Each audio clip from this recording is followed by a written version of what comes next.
Sud Radio, les clés d'une vie, Jacques Pessis. Les clés d'une vie, celle de mon invité. Une chanson n'a pas tous les jours 20 ans. Vous célébrez ce mois-ci les 2 décennies de Tu seras. Depuis sa création, vous êtes devenue celle que vous rêviez d'être. Une femme qui, grâce à sa voix, a tracé une route résolument personnelle, son chemin. Bonjour Emma Domas. Bonjour Jacques. Alors on vous retrouve, je précise que vous étiez venu tout au début des clés d'une vie. Tout à fait. Numéro 23 et on est au 1291. Vous avez bien grandi vous aussi. Mais vous aussi, et on va donc évoquer Tu seras, donc, dont vous célébrez les 20 ans, ça sera notre 4e séquence, et j'ai encore trouvé des choses inédites sur vous pour raconter votre parcours, et on va l'évoquer à travers les dates clés. Alors, la première date que j'ai trouvée, c'est le 30 mai 2004, un concert assez particulier aux arènes de Palavas-les-Flots. Je ne sais pas si vous vous en souvenez, c'est un des premiers concerts, et le journal télévisé du Languedoc-Roussillon s'était déplacé pour l'événement. C'était un des premiers concerts de ma tournée avec mon premier album, Le Saut de l'Ange. Effectivement, alors le 30 mai, c'était juste après, en fait le tout premier concert était au Bataclan à Paris. C'était incroyable d'ailleurs de commencer la tournée comme ça. Et là, je partais en tournée. Alors j'avais vécu déjà une première tournée avec la Star Academy. Nous avions effectué 97 dates en 4 mois. Oui. Je vous laisse imaginer le tourbillon, la lessiveuse dans laquelle nous étions à l'époque. Et puis en fait, il fallait transformer cet essai quand on sortait de la Starac. C'est toujours le cas d'ailleurs, puisqu'on est connu en tant qu'interprète et pour servir le drapeau d'une émission de télévision. Mais après, il faut construire une carrière personnelle, solo. Et j'ai eu la chance de pouvoir signer dans une belle maison de disques et de sortir un premier disque qui m'a amené sur ma première tournée, effectivement. Et ce qui est rare au journal télévisé du Languedoc-Roussillon, c'est que d'habitude, il n'y a pas juste l'info et l'image. Là, ils ont passé un clip, celui de cette chanson.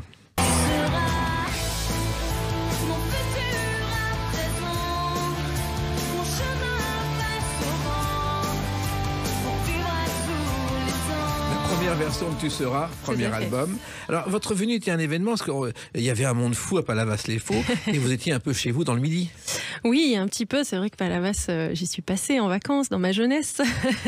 Et vous savez que elle porte aujourd'hui le nom de El Cordobès, les arènes de Palavas-les-Flots, parce qu'il a souvent passé dans ces arènes, et il a 89 ans, il est en pleine forme, il vit tranquillement en Espagne, loin des caméras et loin des taureaux et des toréadors. Vous m'apprenez quelque chose. Alors, finalement, vos racines, finalement, c'est le Midi, c'est Avignon, et vous ne les avez jamais vraiment oubliées, Emma Domas.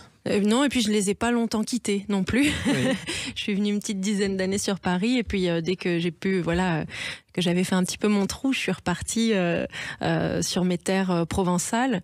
Alors, je suis plutôt du côté du Gard, moi. C'est vrai que j'ai fait ma scolarité, mes études à Avignon, mais je suis du côté de Villeneuve-les-Avignon, un petit village qui colle très très bien à mes besoins, à la fois d'avoir évidemment une petite vie de village, une animation, des rencontres, des gens, une activité, mais aussi dès qu'on sort aux portes du village, c'est la nature, c'est la pleine campagne, et c'est vrai que ça me ressource beaucoup. Et là, vous n'êtes pas la chanteuse, mais la femme qui vit sa propre existence et avec ses enfants.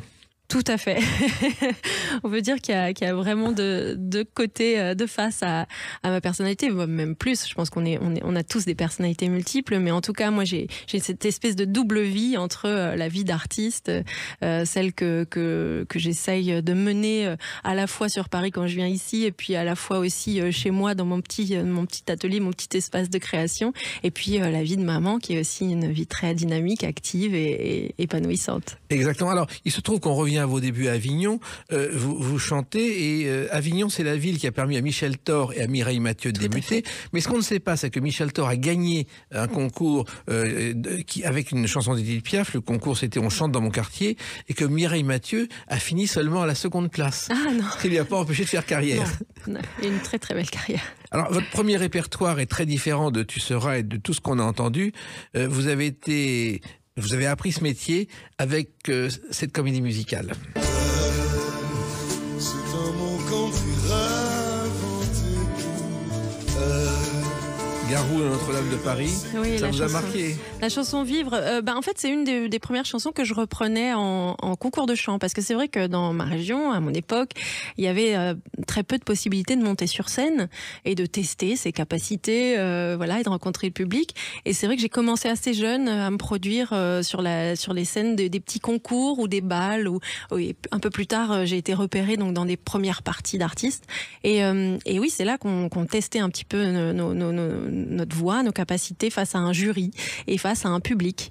Et je crois que c'est d'ailleurs ces concours de chant qui ont fait que mes parents ont pris un petit peu la mesure de ce que cette passion allait devenir dans ma vie, puisque effectivement ça touchait les gens, ils voyaient la réaction du jury, des professionnels et du public qui me validaient quelque part. Et donc c'est grâce à ces concours que mes parents m'ont dit bon d'accord, si on est d'accord pour des cours de chant, d'accord, on va t'accompagner dans cette envie que tu as. Alors vos parents étaient mélomanes, mais ça ne les a pas empêchés de croire en vous tout de suite. Parce qu'en général, les parents ne sont pas tout à fait pour que leurs enfants fassent ce métier-là. Ah il y avait quand même la carotte, passe ton bac d'abord, oui. comme beaucoup de parents. Mais je pense qu'ils ont eu raison. De toute façon, j'étais pas assez mûre avant pour quitter le nid et voilà, et faire mes expériences. Donc j'ai passé mon bac, effectivement, après avoir quand même passé quelques années, comme je vous dis, entre les balles, les karaokés, les concours de chant et les premières parties, à égrener un peu ce parcours. Et puis progressivement, évidemment, j'ai été appelée par la capitale et par passer des castings sur Paris. Voilà. Alors j'en reviens quand même au cours de chant. Je crois que le professeur s'appelait Pascal Fallet. Mon premier professeur, ouais. Et vous avez fait découvrir Notre-Dame de Paris. Il y a une chose qu'on ne sait pas sur Notre-Dame de Paris, c'est qu'un jour, Louis Plamondon arrive chez Richard Cochiant, lui dit écoute, j'ai une idée, c'est Notre-Dame de Paris. On devrait faire ça en comédie musicale. Cochiant dit on n'y arrivera jamais, c'est impensable, ça marche pas.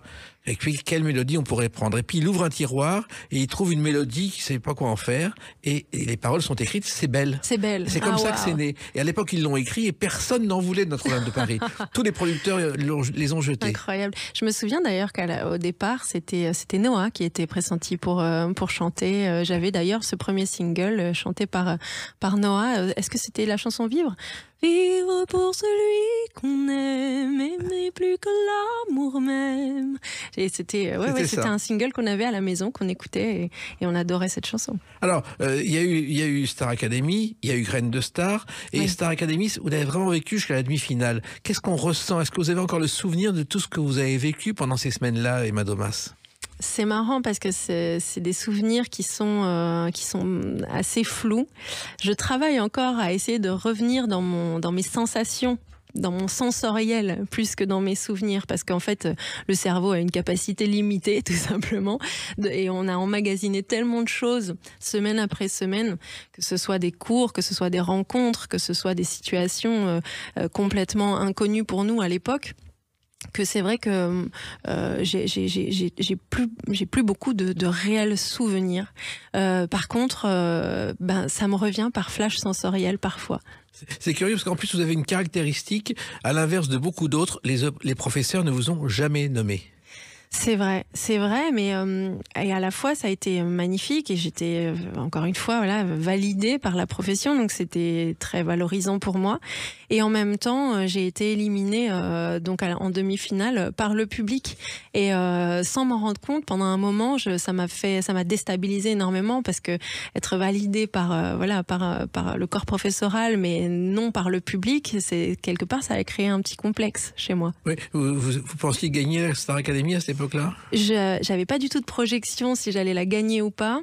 Moi, j'avais pas du tout l'esprit de compétition, donc je me suis pas, si vous voulez, j'ai pas été élevée dans un esprit sportif ou compétitif, donc je me suis pas fait de plan sur cette comète-là. Par contre, je sais que j'étais extrêmement éprouvée et épuisée à la fin de mon expérience et que je me disais que si jamais je gagnais, je devais encore convoquer encore plus d'énergie et je me sentais déjà au-delà de mes limites. Et quand ça s'est arrêté, c'est vrai que j'ai eu quand même un soulagement, que cette pression s'en aille. Et vous aviez vécu cela, comme le dit votre chanson, au jour le jour. Je vis au jour le jour, je tiens pas compte du monde autour, je construis ma vie, toujours petit à petit. Là aussi, c'est un beau souvenir. Chanson, auteur, compositeur, on vous a laissé faire, ce qui est quand même assez particulier après la Starac. Ah oui, c'est vrai que j'étais extrêmement reconnaissante de la maison de disques de me laisser les manettes sur quelques titres, parce que moi c'est vrai que c'était aussi une question en allant faire la Starac et donc en étant connue en tant qu'interprète, c'est comment est-ce que j'allais me faire connaître en tant qu'auteur-compositeur, ce qui était vraiment ma voix depuis très longtemps puisque j'écris mes chansons depuis l'âge de 12 ans je ne savais pas encore comment l'affirmer. Et c'est vrai que la maison de disque m'a laissé écrire ce premier single, ce qui a été un premier pas à l'étrier, on va dire. Bon, après, j'ai aussi Tu seras, je n'ai pas écrit Tu seras, et c'est vrai qu'il y a beaucoup d'auteurs-compositeurs qui ont travaillé pour moi aussi pendant l'ère Universal, on y reviendra sans doute. Oui. Mais il m'a fallu du temps pour affirmer ma patte d'auteur. Oui, en même temps, est-ce que vous n'avez pas le sentiment d'être arrivé au moment où Star Academy, c'était la 2e saison, était encore un grand événement, ce qui n'est plus le cas aujourd'hui? Ce qui est redevenu le cas, je trouve, cette année quand même. Mais ça n'a pas été le cas pendant longtemps. Non, c'est vrai que ça a perdu de son aura. Voilà, après certaines, mais c'est normal, ça a perdu de sa fraîcheur. Et puis après, ils ont carrément arrêté. Je trouve que c'était bien aussi qu'il y ait une pause. On s'attendait pas trop, on savait pas trop à quoi s'attendre avec ce retour. Et je trouve que plus cette année d'ailleurs, c'est une réussite. Il y a eu particulièrement quelque chose qui s'est passé cette année. Et je trouve que oui, alors nous, ce qu'on a vécu, mais pour le coup, je pense que cette Starac-là, le cru 2023-24, c'est un peu le miroir de ce qui s'est passé pour nous en 2002-2003, parce que nous, on était la 2e saison, eux, ils sont la 2e saison après la reprise, donc les premiers ont un peu essuyé les plâtres, et les seconds arrivent comme ça, et puis il y a eu un super casting, un super groupe, des vraies personnalités, et ça a marché, et on est dépassé par ce succès, on ne s'attend pas à tout ça, évidemment. En tout cas, vous avez gardé le sourire, et ce sourire, vous l'avez manifesté un autre soir, le 7 février 2009. On en parle dans quelques instants avec Emma Domas sur Sud Radio. Sud Radio, les clés d'une vie, Jacques Pessis. Sud Radio, les clés d'une vie, mon invité Emma Domas. On fête les 20 ans d'une chanson, Tu seras, et vous êtes devenue. On a évoqué vos débuts à la Star Academy, brillants, vos débuts dans la chanson à Avignon. Et si je parle du 7 février 2009, c'est lié à une émission de télévision.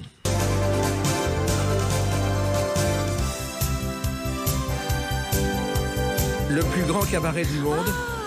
Alors, c'était étonnant parce que Patrick Sébastien dit je n'aime pas les chanteuses de Star Academy, et il vous a adoré. Oui, vous en souvenez? Oui. C'est vrai que j'ai eu un très très bon contact avec Patrick Sébastien.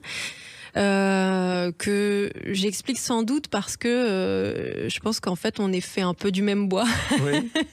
C'est-à-dire que c'est quelqu'un qui aime les choses vraies, qui aime les vrais gens, qui aiment les paillettes pour ce qu'elles ont de rêve à apporter, mais pas pour ce qu'elles ont à masquer de personnalité. Enfin, je pense que c'est quelqu'un, voilà, qui a mené une carrière pour moi assez droite, toujours bien dans ses baskets, authentique, voilà, authentique. Et je pense que c'est peut-être pour ça qu'on s'est qu'il y a une connivence. Voilà. Ce qui vous a appelé le soleil. Vous étiez le soleil de la soirée, je ne sais pas si vous en souvenez. Ouais. Et il est devenu votre fan. Et il a vraiment dit, mais vous êtes ici chez vous. Il y avait quelque chose qui s'est passé, vraiment. Oui, je pense. Et puis c'était un moment... je sais pas, qu'est-ce que je venais de défendre comme... Vous veniez défendre votre résidence à Belleville et votre tournée, voilà. Et le Zèbre de Belleville. Le Zèbre de Belleville.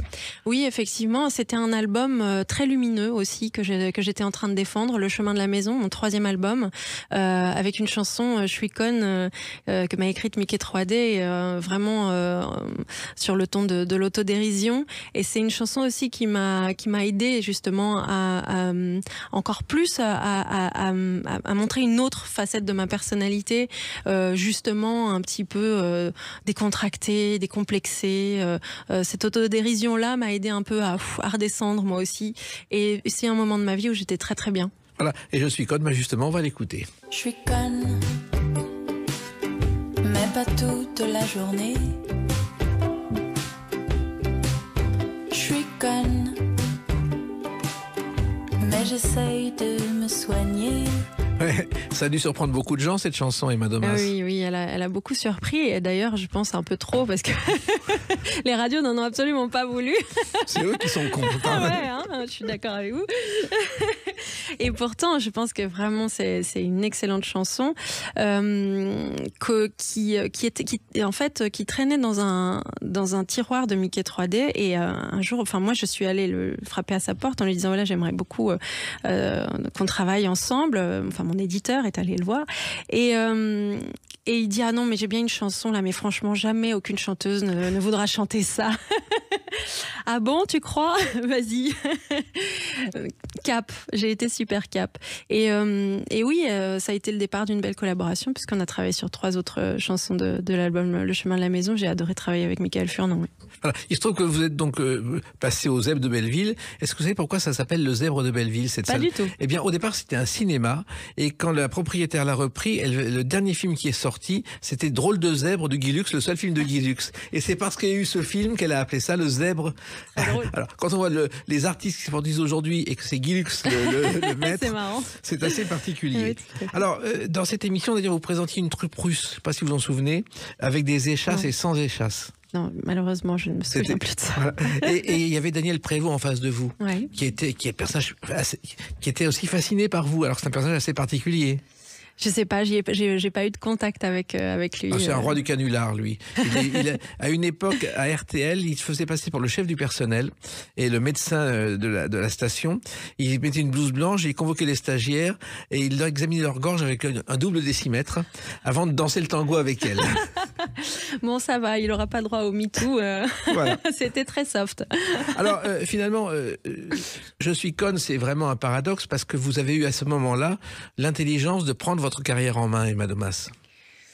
Alors, je sais pas si c'est de l'intelligence, mais en tout cas, c'était un besoin, une nécessité. Mais en fait, je pense que depuis le départ, j'ai la nécessité de prendre les choses en main parce que j'ai une nature très indépendante et que j'étais un petit peu quand même, je mets des guillemets, un peu en suffocation dans ce système un peu trop cadré, un peu trop formaté de la télévision et de l'industrie musicale avec les grosses majors, parce qu'effectivement, dans ce système-là, effectivement, quand quelque chose marche, par exemple, on essaye de continuer dans cette veine, de bien cadrer pour plaire à des médias, un public, etc. Alors que moi, c'est vrai que mon leitmotiv a toujours été l'exploration, le déploiement d'un univers musical. Et pour se déployer, il faut tester des choses, il faut expérimenter.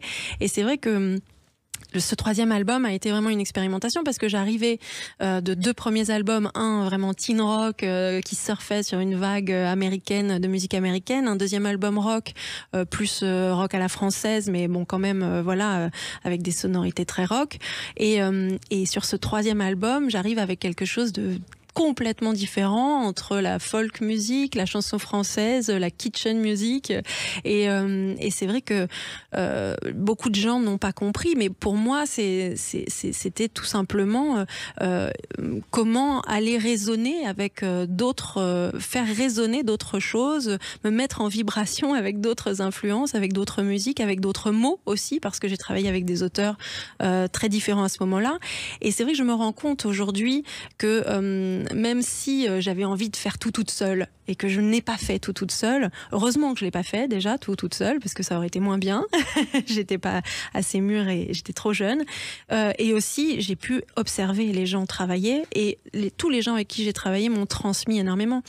J'ai eu la chance de travailler avec un auteur comme Marcel Canche, par exemple, avec un compositeur comme Peter Van Paul. Enfin, sur ce 3e album, c'est quand même des références et des grands professionnels. Et j'ai beaucoup appris à leur côté. Oui, en même temps, vous parlez de votre 3e album, et le second, il y avait déjà des indices, parce qu'il y avait un côté plus sombre que le premier, notamment avec des chansons comme celle-ci. Mais regarde-nous, on se perd, on se retrouve à s'aimer prendre, on se ressemble et regarde-nous, on s'épuise, on se D'abord, votre voix a pris une nouvelle dimension, et vos textes aussi avec cet album. Ouais, cette chanson est une composition de Benoît Power de Kyo. Et un texte que j'ai coécrit avec Maïdi Ross. Maïdi qui m'a beaucoup accompagnée sur mes 2 premiers albums. Excusez-moi. Et c'est vrai que, en fait, sur ce que je vivais personnellement à ce moment-là, c'était des choses beaucoup plus sombres. J'avais commencé à connaître certains déboires de la célébrité. Oui. En particulier les faux amis, par exemple. Ah, vous avez remarqué? Les gens qui sont là un temps et puis qui vous tournent le dos quand vous ne leur servez plus, par exemple. J'avais commencé effectivement à me rendre compte que il y avait des choses très très superficielles dans mon entourage et que moi qui étais jeune et insouciante, qui faisait beaucoup la fête et qui était, en fait, tout n'était pas festif du tout, que je rentrais vraiment dans un âge adulte et qu'il fallait que je commence à me responsabiliser, et j'avais pas très envie de sortir de l'adolescence. Voilà, et puis je voyais des choses autour de moi, effectivement. Je vous parlais de ce système de l'industrie musicale autour de moi, qui, pour une jeune fille de mon âge à l'époque, 22 ans, enfin voilà, était pas un milieu dans lequel il était très facile de naviguer. Oui. Voilà. Et effectivement, ça s'est pas arrangé depuis pour le monde du disque, je vous précise. Je n'y suis plus, donc je ne peux que le supputer. Voilà, vous l'avez échappé belle. Mais surtout, vous avez pris conscience que le côté petite chanteuse blondinette en mini-jupe, c'était fini. Voilà, c'était pas ça qui était intéressant. Voilà, moi j'ai jamais eu envie de ça. Après, j'ai eu la chance de faire aussi de très très belles rencontres en maison de disque, et ça, il faut que je le souligne, parce que j'ai eu une équipe autour de moi qui m'a quand même un noyau dur, qui m'a beaucoup protégée, qui m'a beaucoup aidée et valorisée. Mais c'est vrai qu'on était confrontés, la sphère médiatique est très difficile, les exigences sont très difficiles pour une jeune fille de 22 ans, ce que vous devez représenter, ce que vous devez dire, ce que vous devez ne pas faire. Et puis oui, c'était encore une fois un petit peu trop enfermant pour la flamme qui brûlait en moi. Moi, j'avais vraiment besoin de m'exprimer, de m'épanouir en m'exprimant, et j'avais l'impression qu'il y avait une partie de moi qui était bridée à ce moment-là. Voilà, et je dirais que loin de la sphère, vous avez choisi de ne pas tourner en rond, justement, et vous avez fait bien d'autres choses, et on va évoquer d'autres choses avec une autre date, le 4 juillet 2019. À tout de suite sur Sud Radio avec Emma Domas. Sud Radio, les clés d'une vie, Jacques Pessis. Sud Radio, les clés d'une vie, mon invité Emma Domas, 20 ans de Tu seras. Vous êtes devenu d'abord dans la chanson, après la Star Academy, et on a vu effectivement votre envie d'aller ailleurs. Et vous êtes allé ailleurs. Et la date du 4 juillet 2019 est importante. Vous créez l'Art des naufrages au Festival Off d'Avignon, au Théâtre du Chêne Noir. C'est quand même un événement. On vous attendait pas là-dedans. Magnifique aventure qui m'a été dictée par les aléas de la vie. Puisque effectivement je travaillais avec Danielle Molko, qui était une célèbre éditrice et productrice. Depuis 2014, depuis 2014, on était sur des projets d'albums, de tournées. On était en train de remettre en route tout un système professionnel autour de moi, parce que j'avais fait une pause pour avoir ma fille. Oui. Valentine. Valentine, exactement. Et donc on reprenait un travail ensemble. On avait sorti un premier EP, un roman aussi avec les éditions Scrénéo, et puis au moment où on devait rentrer en studio pour enregistrer cet album, Danielle Molko est décédée très brutalement, et tous nos projets se sont évaporés avec elle, puisque bon, sa structure a été fermée, etc. Bon, bref, je ne vais pas rentrer dans les détails techniques, mais en tout cas je me suis retrouvée presque du jour au lendemain sans plus aucune possibilité d'avancer sur mes projets, structurellement parlant, mais avec un répertoire et avec des chansons que je venais d'écrire, et notamment cette chanson qui s'appelait L'Art des naufrages. J'étais en plus à l'époque en résidence d'écriture à la Cité internationale des arts de Paris, où j'étais super fière, parce que le dernier chanteur à y avoir été en résidence avant moi, c'était Serge Gainsbourg, hein. Oui. Sinon c'est une institution qui accueille beaucoup d'artistes contemporains. Et il se trouve que voilà, j'ai cette chanson qui s'appelle L'Art des naufrages, qui parle de résilience, de balayer des tempêtes et puis de s'en relever plus fort. Et je me dis que c'est le moment effectivement de sans doute se servir de ce leitmotiv pour en faire un nouveau projet. Et donc j'embarque avec moi tous les gens que j'ai rencontrés, des gens que j'ai rencontrés à la Cité des Arts, des artistes, des auteurs, des plasticiens, etc. Et on crée un spectacle, et le Chêne Noir nous accueille effectivement. Et je crée par la même occasion une structure de production. Donc à partir de ce moment-là, en fait, c'est un peu la révolution dans ma carrière, c'est-à-dire que je cesse de dépendre des autres. Oui, Je deviens complètement indépendante. Et avec un spectacle où il y a de la musique, du théâtre et de la scénographie vidéo, et un univers totalement différent de celui qui vous a fait naître. Tout à fait, oui, aux antipodes. Là, effectivement, on est sur la scène du Chêne Noir, donc qui est vraiment un lieu de théâtre. On est sur une dramaturgie, un texte, une mise en scène. Alors oui, certes, c'est un spectacle musical où je chante des chansons de mon répertoire, mais on raconte une histoire, on s'adresse à ce public pour lui raconter un cheminement et qu'on met en image avec une scénographie vidéo assez pointue par Justine Aymar, qui est plasticienne. Et voilà, et effectivement, c'est quelque chose d'assez inattendu pour les gens, mais pour moi qui résonne en fait parce que ça met c'est un système en fait qui bout en moi depuis des années parce que comme je vous le disais, je suis tellement curieuse et je suis un peu boulimique de créativité que je me suis déjà produite dans des centres d'art contemporain, dans des performances assez hallucinantes. Voilà. Donc j'avais écrit un roman, donc je m'étais déjà lancée un peu dans le narratif, etc. Donc en fait, ça réunit un petit peu toutes les facettes de ces personnalités qu'on ne connaît pas de moi, puisqu'on me connaît en tant que chanteuse. Et là, je peux enfin les mettre au jour. Alors, il y a une des chansons de cet album, L'Art des naufrages, qui s'appelle Les jeunes filles en fleurs. Petite azalée, toi qui t'enveloppes de toiles d'araignée, réside petite salope dans tes cheveux longs, perlés de rosée. Ça paraît banal, mais il y a des paroles, une mélodie et une voix. C'est pas si fréquent finalement, Eva Domas. Merci Jacques. Non mais c'est vrai. Mais en même temps, le public de Star Academy ou ceux qui vous suivaient ont dû être surpris. Alors, le public qui me suit depuis toutes ces années est habitué, je crois, à me découvrir toujours dans des nouveaux registres. Depuis le début de ma carrière, j'ai jamais fait 2 fois le même album. Mais il se trouve que j'ai trouvé quand même le fil conducteur entre tous ces disques.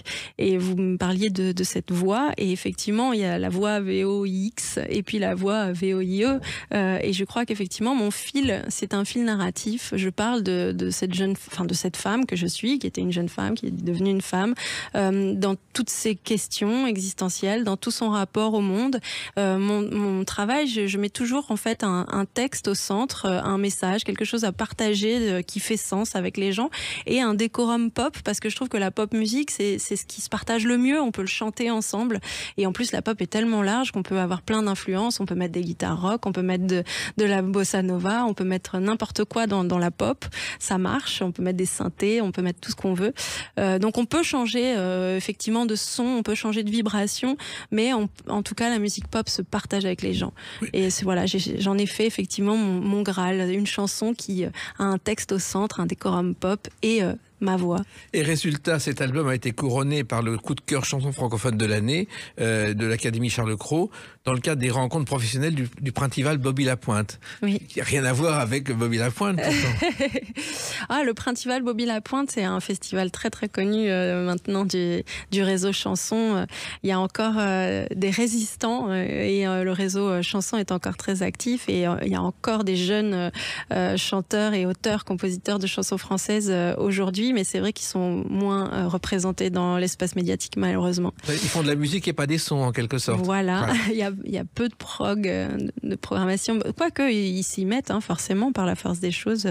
On est aussi influencé par notre époque, mais en tout cas, la chanson française n'est pas morte, et elle se nourrit aussi de tout ce qui se passe. Elle s'est nourrie de rock à l'époque où le rock était mainstream. Maintenant, elle s'est nourrie de la musique urbaine, et tant mieux, c'est super. Enfin, tout ça est évidemment très en mouvement. Et Bobby Lapointe, vous le connaissiez, son répertoire? Oh, un petit peu, ouais. Ce que c'est que c'est un personnage extraordinaire, c'est qu'il n'a eu aucun succès de son vivant, à part Joe Dassin qui lui a fait faire une chanson saucisson qui a été au hit parade.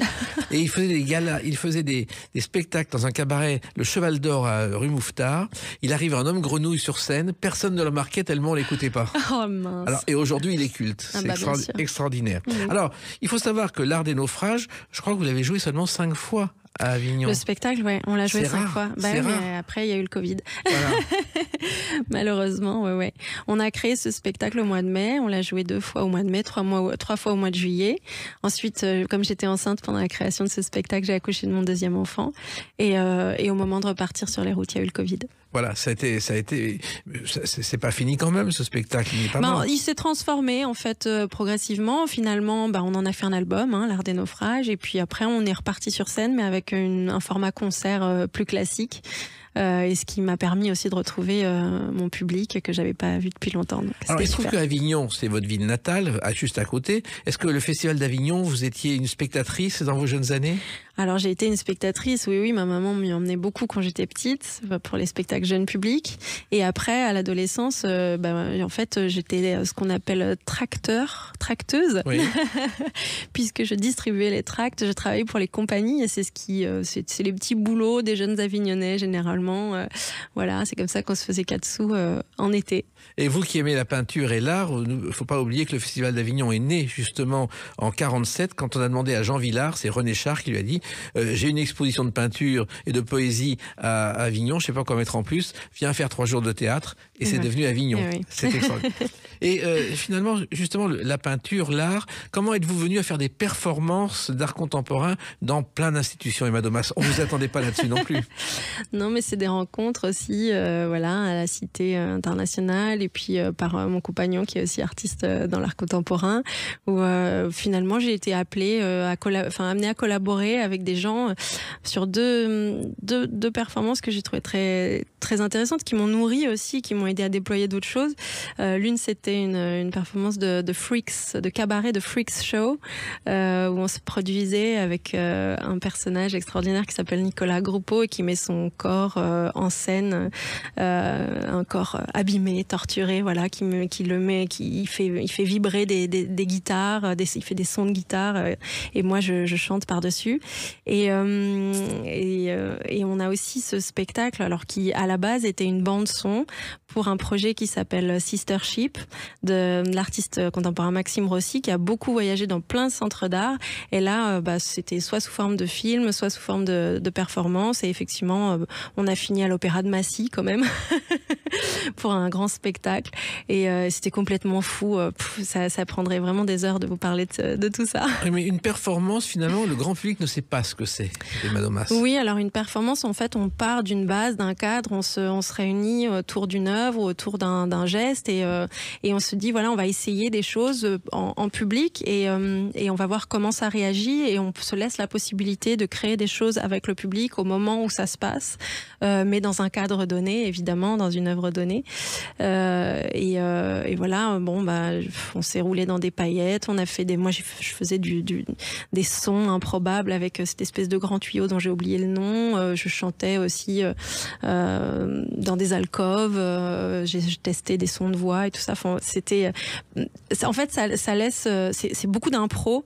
Et moi qui viens d'un cadre justement où il n'y a pas de la place pour l'improvisation, quand on fait des primes de Star Academy, tout est millimétré et tout est très travaillé, tout est très chiadé, tout est très sophistiqué.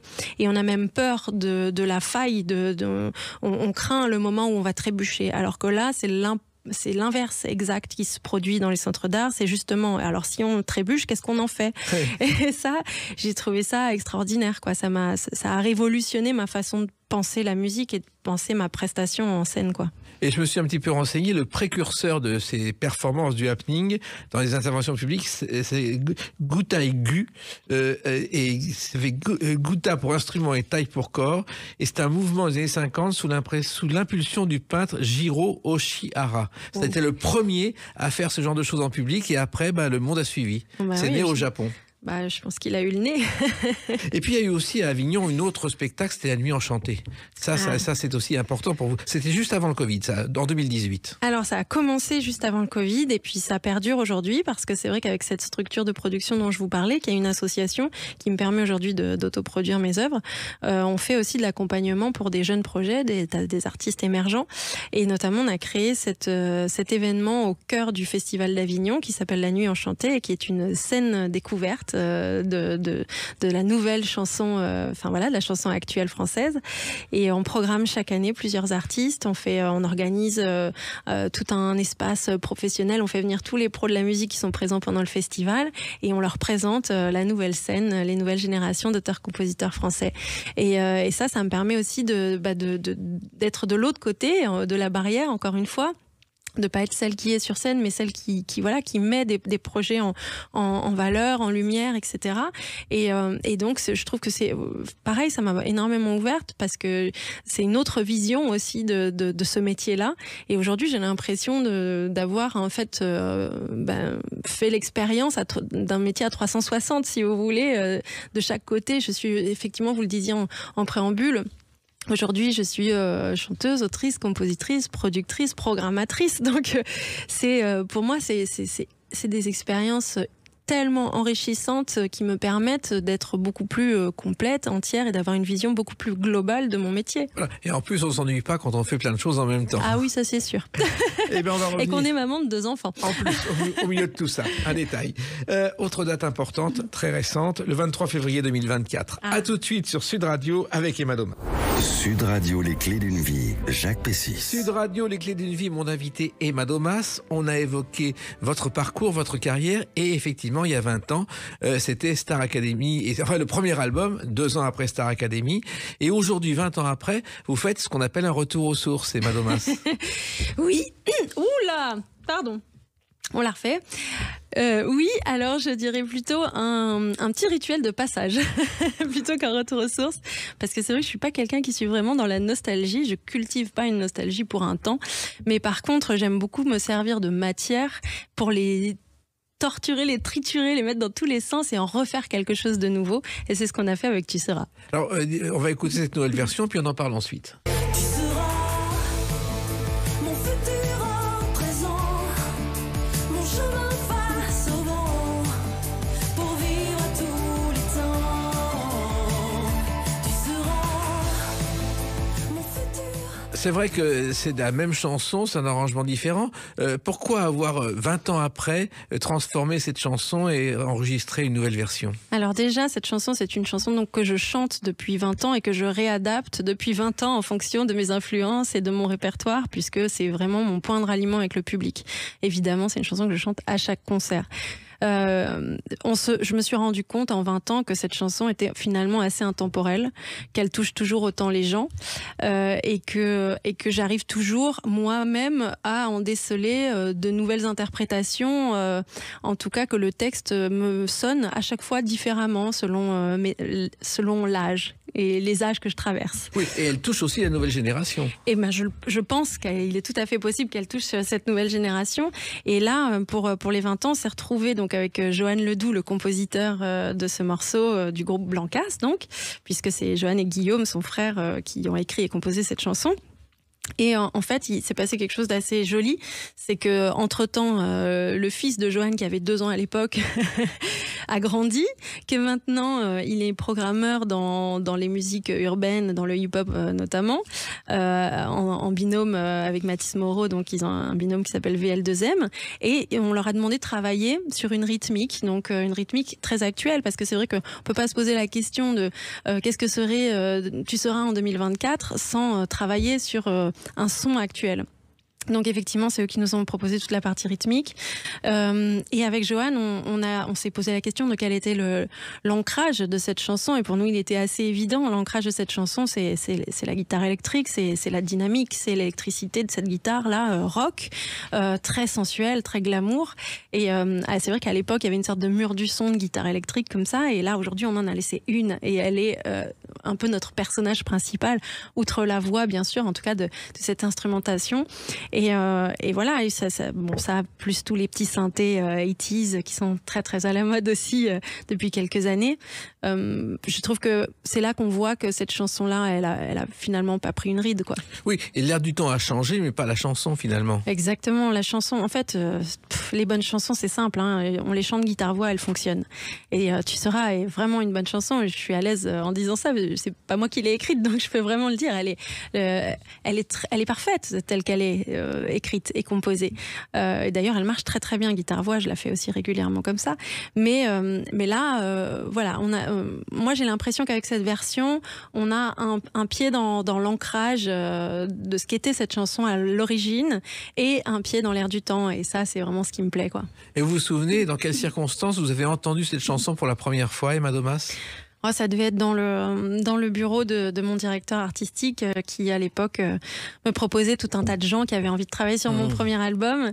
Et c'est vrai qu'au départ, c'est marrant parce que quand il me l'a fait écouter, je lui ai dit « Ah bon, tu crois que c'est pour moi ? J'ai l'impression que c'est plus pour un homme. » Moi, j'avais la sensation de quelque chose d'assez masculin. Il m'a dit « Si, je te jure, c'est une super chanson. » Donc on est rentré en studio et effectivement, quand je suis sortie de la cabine, après avoir enregistré, on était tous d'accord pour dire « Bon, on pense qu'elle a vraiment du potentiel, cette chanson. » La preuve. Alors, ça fait 20 ans, et quand vous regardez en arrière sur ces 20 ans, bon, vous êtes heureuse, il y a eu des moments faciles, des moments difficiles, mais vous n'avez rien à vous reprocher et vous pouvez vous regarder dans une glace, Emma Domas. Ah bah, c'est même au-delà de ça, c'est que je suis extrêmement fière du chemin parcouru. C'est vrai que c'est pas donné à tout le monde déjà d'être toujours dans le circuit, comme on dit, 20 ans après ses débuts.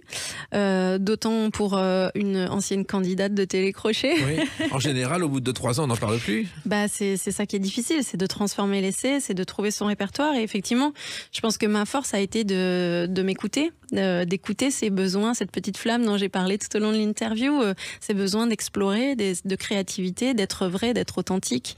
Et c'est ce qui a créé ce répertoire et la fidélité de mon public au bout de 20 ans, qui est toujours là et qui répond toujours présent. Donc oui, je suis extrêmement fière et touchée. Et une dernière chose sur cette chanson que je trouve très belle et très intéressante, en fait, c'est qu'elle arrive à un bon moment aussi. Tu seras pour moi 2024, parce que c'est vrai que à la base, c'était une chanson, quand on écoute le texte, tu seras mon futur à présent, mon chemin face au vent, l'amour à tous les temps, pour vivre en frère de sang, l'amour à tous les temps, bon bref. Pour moi, c'était une façon à l'époque vraiment de cette chanson pop-rock, teen rock, de me libérer de certaines chaînes avec une forme de rébellion agressive adolescente, musclée en tout cas, musclée. Et ça venait au bon moment, j'avais besoin de ça à ce moment-là. Aujourd'hui, j'ai 40 ans, je suis une femme, je suis une mère, etc. J'ai plus besoin de cette rébellion adolescente. Par contre, je pense que nous avons collectivement besoin encore de nous libérer de certaines chaînes et de certains carcans. Et cette chanson nous aide à le faire, mais par l'amour universel, l'amour fraternel, la solidarité. Et ça, pour moi, voilà, on arrive à un point de connexion qui est très important entre ce que raconte cette chanson et ce que je suis devenue. Voilà. Et effectivement, la rebelle que vous étiez, même si ça ne se voyait pas derrière votre sourire, est aujourd'hui devenue une femme qui a pris le recul et qui a de la sagesse. Peut-être. En tout cas, c'est vrai que je n'ai pas perdu mon côté rock'n'roll, parce que pour moi, le rock, vraiment, c'est l'indépendance et la liberté. Alors, Star Academy, vous y êtes revenu dans la dernière édition, justement. Tout à fait. Ça a été un événement, parce que ça a été un choc en même temps. Des souvenirs sont revenus, Emma Domas. C'est pour ça que je vous parlais en début d'interview d'un truc très sensoriel. Ouais. C'est-à-dire, quand je me suis retrouvée sur le plateau, j'ai tout retrouvé, quoi. Tout retrouvé, et pourtant tout avait tellement changé, et pourtant les sensations étaient là. Mais ça a été un très très beau moment. Ça a été un très beau moment. La production nous a très bien accueillis, elle m'a très bien servi. C'est vrai que j'ai eu la chance de chanter comme ça, de transmettre les chansons de Serge Lama en présence de Serge aux candidats, de les chanter avec eux. C'était un très très beau moment, très émouvant, avec Serge en plateau, voilà, pour chanter des chansons du répertoire qui font partie du patrimoine de la chanson française. Donc vraiment magnifique, c'était très émouvant, et j'ai beaucoup aimé ces candidats, encore une fois, ces personnes, parce que je trouve qu'ils sont extrêmement bienveillants entre eux, beaucoup dans le partage. Voilà, on a vraiment partagé des belles choses. Voilà. Et on va partager un moment fort justement de cette émission avec cette chanson, ce duo. Je suis malade, parfaitement malade. T'arrives, on ne sait jamais quand. Tu pars, on ne sait jamais où. Et ça va faire bientôt 2 ans que tu t'en fous. Ça, c'est quand même un moment très fort. On en a encore des frissons quand on l'écoute. Comment vous l'avez vécu? Comment c'est venu d'abord ce moment? C'était compliqué ce moment pour moi à l'époque parce que c'était un moment où j'étais un petit peu en péril justement dans l'émission. Les professeurs voulaient avoir accès à plus d'émotions et en même temps moi j'étais en protection tout le temps parce que ce qui était en train de se passer était tellement énorme que moi qui suis une hypersensible, j'étais tout le temps j'oscillais entre me renfermer ou pleurer tout le temps. et donc on me disait, on me faisait le reproche, on n'a pas accès à toi, on n'a pas accès à ton émotion, à ta vraie personnalité, vas-y lâche-toi. Et en fait c'est Serge Lama qui a ouvert cette porte par son regard, par sa générosité, par sa chanson. Ça a été un moment extrêmement fort parce que il n'y avait plus de doute possible, il n'y avait plus de masque, plus rien. En fait, il y avait juste quelque chose de très vrai, de très spontané, et c'est ce qui a fait que je pense je suis restée presque jusqu'à la fin de l'émission parce que j'ai surfé ensuite sur cette énergie-là jusqu'à la fin de mon parcours. Et ouais, moi aussi j'en ai des frissons à chaque fois que je l'entends parce que je me souviens ce que ça fait dans le corps. Et cette chanson, c'est un moment fort de la carrière de Serge Lama. Il n'a pas beaucoup de succès à l'époque. Il dîne un soir chez Alice Donna. Il a des gros problèmes sentimentaux et il raconte son histoire. Elle se met au piano, il écrit les paroles et c'est « Je suis malade ». Il l'enregistre, mais la chanson n'a aucun succès parce que sur le même disque, il y avait les petites femmes de Pigalle. Et Dalida la reprend et c'était le succès. Et ensuite, Serge Lama, on a fait une chanson culte. C'est ça la véritable histoire. Ah ouais, c'est dingue, l'histoire des chansons. Alors, vous avez profité de cette émission pour redonner aussi des conseils aux jeunes, Emma Domas, de ce retour de Star Academy. Oui, alors des conseils, disons, déjà je trouve qu'ils sont beaucoup plus matures que nous à l'époque. Donc c'est vrai que j'ai pas forcément beaucoup de conseils, mais en tout cas, c'est vrai que y a certains pièges à éviter. Je pense que les principaux pièges, ils les ont captés très vite et d'eux-mêmes, c'est-à-dire de vraiment vivre cette expérience, cette aventure dans une bonne ambiance, dans une bienveillance générale, dans une solidarité plutôt que dans un esprit de compétition. Ça, c'est ce qu'on leur a dit sur le plateau et avec mes camarades, on leur a dit, nous, vous voyez, ça fait 21 ans qu'on est amis et on a essuyé quelques plâtres dans nos relations, mais c'est quand même une émission et une expérience en fait humaine qui nous soude vraiment à vie. Donc dites-vous que ce que vous êtes en train de vivre, c'est pas que une expérience professionnelle, c'est avant tout une expérience humaine. Et ensuite, oui, pour la sortie, moi c'est quelque chose que j'ai mis du temps à réaliser, mais je pense qu'effectivement c'est important de pas trop s'identifier à ce retour, on va dire, à cette gloire absolue, cette starification absolue, parce que l'émission nous permet effectivement d'obtenir un statut de star très forte et très rapide, mais ce statut-là, il peut retomber très vite aussi et faire beaucoup de déceptions. Et c'est vrai qu'il ne faut pas confondre entre la reconnaissance du public, en tout cas, ce qu'on appelle communément l'amour du public, et cette estime de soi, cette confiance en soi qu'il est à nous de nourrir en fait. Et c'est vrai que c'est le piège parce que quand on se nourrit en fait trop de ce retour public et le jour où il est plus là, c'est la cata. À propos de nourriture, vous avez fait une pub avec un de vos complices de Star Academy pour Kinder, pour les chocolats Kinder, non? Ouais, c'est très marrant ça. Jérémy Châtelain, donc avec qui j'étais dans la Starac, on a travaillé ensemble sur mon 3e album, c'est lui qui l'a co-réalisé et on a co-composé des chansons ensemble et tout. On s'est toujours super bien entendu. Sur la tournée, on écrivait plein de chansons ensemble. Bref, et il m'appelle de temps en temps pour des trucs un peu rigolos. Maintenant, il fait beaucoup de musique à l'image, il fait des musiques de défilés, de publicité, etc. Et là, il m'appelle pour un jour en me disant tiens, c'est drôle, on va peut-être faire la pub Kinder, ça te dit? Et j'ai dit écoute, j'ai des enfants, je pense que ça les fera au moins marrer, quoi. Et effectivement, c'était pas évident parce que évidemment c'était un casting, on n'était pas sûr d'être pris et tout ça, mais notre version a été validée par Pharrell Williams puisqu'on a repris la chanson Happy de Pharrell Williams et donc Pharrell a dû la valider avant de donner l'autorisation et on était très fiers de ça. Et Kinder, faut savoir, ça veut dire enfant en allemand. Et pourquoi les œufs Kinder sont nés? C'est parce que la maison qui Ferrero ne faisait rien à part Pâques. Donc ils se sont dit comment faire des œufs autrement, et ils ont inventé les œufs qui ont fait cette publicité. Et maintenant l'avenir, Emma Domas, que vous partez en tournée, vous allez continuer. Comment voyez-vous vos futures nouvelles activités? Bah écoutez, cette année, on va se concentrer sur ce rituel de passage, donc sur ce petit anniversaire là, ce double anniversaire, puisqu'il y a eu les 20 ans de Tu seras, puis j'ai eu 40 ans aussi, donc je trouve que c'est important de vraiment bien célébrer tout ça par ces retrouvailles avec le public aussi, parce qu'effectivement, on va avoir quelques dates au printemps et à l'été.